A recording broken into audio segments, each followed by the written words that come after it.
Starting July 1st, one category of medicine that used to be financially out of reach for many seniors may suddenly become available for a flat $50 a month. At the exact same time, many retirees will keep losing money from their Social Security deposits because Medicare is still charging them based on an older income picture that may no longer be true. And all summer long, millions of taxpayers, including retirees, may keep sending too much money to the IRS because their withholding was never updated for a new senior deduction. Not someday, not next year. July. What makes this dangerous is not just the money, it is the silence. Most people assume that if a government rule changes in their favor, a clear notice will arrive, the right amount will adjust automatically, and the system will more or less take care of itself. The rule changes first, the money moves second. The explanation, if it comes at all, usually arrives last, sometimes only after you ask the exact question the system was hoping you would never think to ask. A higher Medicare premium can feel like simply what you owe this year, but the surcharge is often based on an older tax return, not the income you're actually living on right now. A big tax refund can feel like good news, but it can just as easily mean you gave the government an interest-free loan with your own retirement income. And when Medicare announces a lower drug cost, it's easy to assume every savings mechanism works together automatically. Except one of the most talked about July programs sits outside the normal Part D flow entirely. That one detail matters more than it sounds. Let me start with the first July change, because this one becomes real on day one. Beginning July 1st, 2026, Medicare's new GLP-1 bridge demonstration starts nationwide. Eligible Medicare Part D beneficiaries may be able to get certain GLP-1 weight loss drugs for a flat $50 monthly copay through December 31st, 2027. Medicare says the covered drugs include Foundayo, Wegovy, and Zepbound KwikPen, and eligibility depends on BMI and certain health conditions. A doctor or other provider has to prescribe the drug, complete prior authorization when required, and certify that the medication is part of a lifestyle program focused on diet and exercise. Here's the quiet catch almost nobody notices when they hear $50 a month. The GLP-1 bridge operates outside the normal Medicare Part D benefit flow. That means the Part D deductible does not apply. It also means the $50 copay does not count toward your true out-of-pocket drug spending under Part D, and the low-income subsidy does not apply inside the bridge program itself. In plain English, this is real savings for eligible people who need these drugs, but it is not the same as moving faster toward your Part D out-of-pocket cap. Misunderstand that point, and you can budget the second half of the year incorrectly. Regular Medicare Part D rules changed for 2026 too, which makes the distinction even more important. CMS says the 2026 annual out-of-pocket threshold for Part D is $2,100, with a $615 deductible in the standard benefit. Once you hit that threshold for covered Part D drugs, your covered prescriptions should cost you nothing for the rest of the year. But not every drug program interacts with that cap the same way. The problem is not that the benefit is fake. The problem is that the benefit is specific. If you don't know which bucket your prescription falls into, you can be overcharged or at the very least confused for months. So if you or your spouse has been told a GLP-1 medication might help with weight and related conditions, July is not the month to wait and see what happens. Call your doctor's office. Ask one exact question. Do I qualify for the Medicare GLP-1 bridge that begins July 1st, 2026? And if so, will you submit the prescription and prior authorization? Then call your Part D plan or 1-800-Medicare and ask whether the drug you're discussing is being covered under the bridge or under your regular Part D benefit, because those are not the same financial path. The second money change is the one quietly shrinking some Social Security deposits right now. In 2026, the standard Medicare Part B premium is $202.90 a month, but higher income beneficiaries pay more, sometimes much more, because of IRMAA, the income-related monthly adjustment amount. For 2026, the first IRMAA tier starts above $109,000 for single filers and above $218,000 for married couples filing jointly.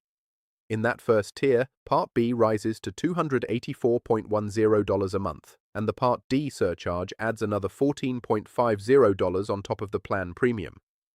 The highest tier pushes Part B to $689.90, plus a $91 Part D surcharge.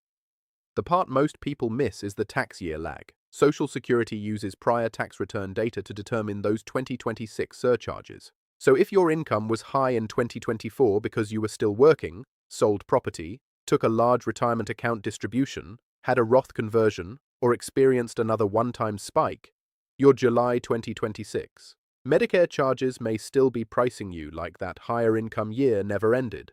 The money leaves your Social Security check first. The correction only starts after you take action. Here's what that looks like in real life.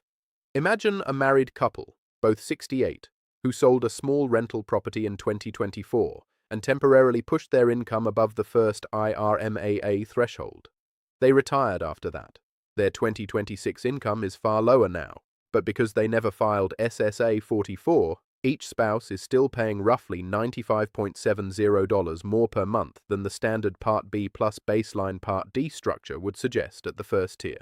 Across July through December alone, that is about $1,148.40 for the couple, not because the law says they must keep paying it forever, because no one corrected the record yet. The fix, though, is not mysterious. Social Security says if you had a life-changing event that reduced household income, you can ask to lower your IRMAA.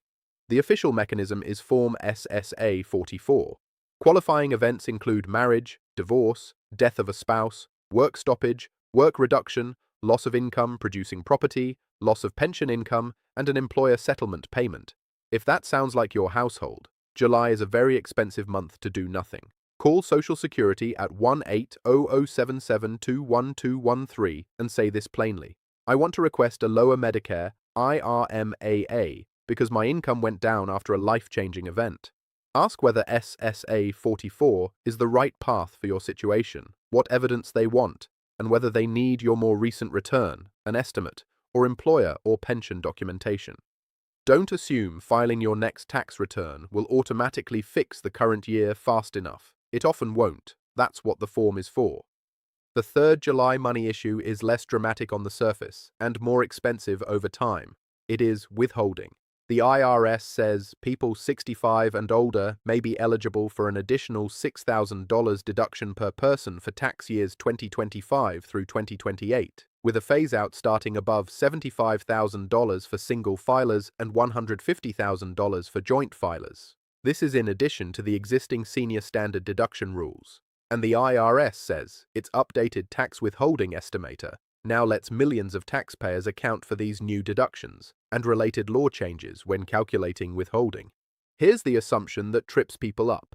If my tax preparer handled the last return, or if withholding has always been taken out of my pension or Social Security, then the right amount must already be coming out.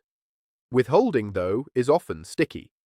Old settings keep running after the law changes.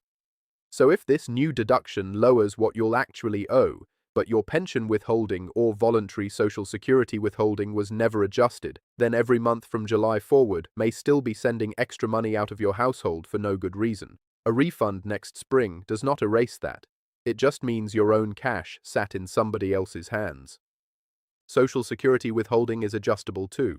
The IRS says beneficiaries can use Form W-4V to request federal income tax withholding on Social Security benefits, and retirees using pensions or annuities can update withholding with Form W-4P.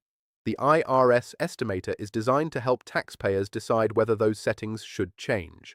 July is the perfect checkpoint because half the year is still ahead of you. Wait until December, and the money is already gone for most of the year. There's another hidden trap here. Some people hear about the extra $6,000 senior deduction and assume it will show up automatically, or that it only matters to people who itemize. The IRS says that's not true. The deduction is available to eligible taxpayers whether they itemize or claim the standard deduction, as long as they meet the age and income rules. That means plenty of ordinary retirees, not just wealthy households, and not just complicated filers, should be checking whether their current withholding still makes sense. So here's the full picture. One July change can lower the cost of certain GLP-1 drugs to $50 a month for eligible Medicare beneficiaries, but only if you qualify and only if you understand that it sits outside the normal Part D spending path.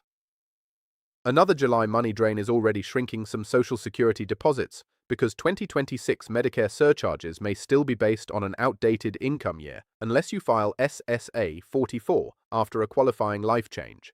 And the third is a tax issue hiding in plain sight. A new senior deduction and updated IRS tools mean many retirees should be reviewing withholding now, not after another 6 months of overpaying. Before this week is out, do 3 things.